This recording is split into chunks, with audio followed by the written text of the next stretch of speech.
ऊंट का कुबड़।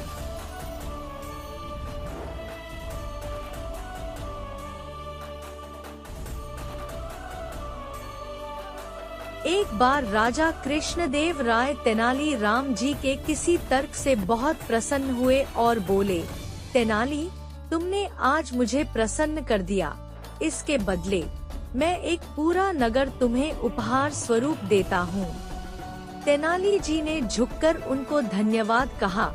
इसके बाद कई दिन बीत गए, परंतु राजा कृष्णदेव राय ने अपना वचन पूरा नहीं किया। वे तेनाली जी को एक नगर उपहार में देने का अपना वचन भूल गए थे। राजा के इस प्रकार वचन भूल जाने से तेनाली जी बड़ा परेशान था। उसे समझ नहीं आ रहा था कि क्या करे, परंतु फिर भी राजा को उनका वचन याद दिलवाना तेनाली जी को अच्छा नहीं लग रहा था, इसलिए वह एक उचित मौके की तलाश में था। एक दिन एक अरबी व्यक्ति विजयनगर आया। उसके पास एक ऊंट था। लोगों की भारी भीड़ ऊंट को देखने के लिए इकट्ठी हो गई, क्योंकि उनके लिए वह एक अजूबा था। उन्होंने ऊंट के बारे में सुना था, पर कभी ऊंट देखा नहीं था।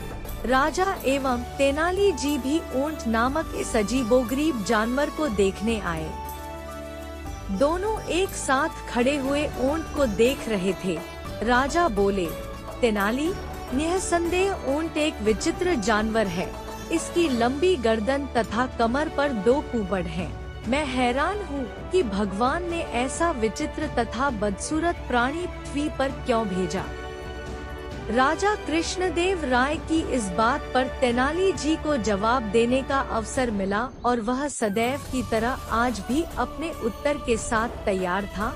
वह बोला, महाराज, शायद क्या बल्कि अवश्य ही यह ऊंट अपने पूर्व जन्म में कोई राजा रहा होगा और शायद इसने भी कभी किसी को उपहार स्वरूप नगर देने का वचन दिया होगा और फिर बाद में भूल गया होगा।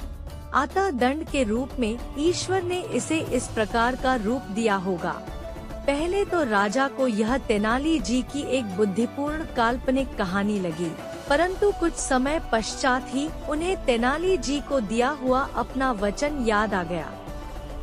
अपने शाही महल में वापस आते ही राजा ने तुरंत कोषाध्यक्ष को बुलाया और उसे निर्देश दिया कि वह लिखित रूप में प्रबंध करे, जिसके अनुसार राजा ने तेनाली राम जी को पूरा एक नगर उपहार स्वरूप प्रदान किया है।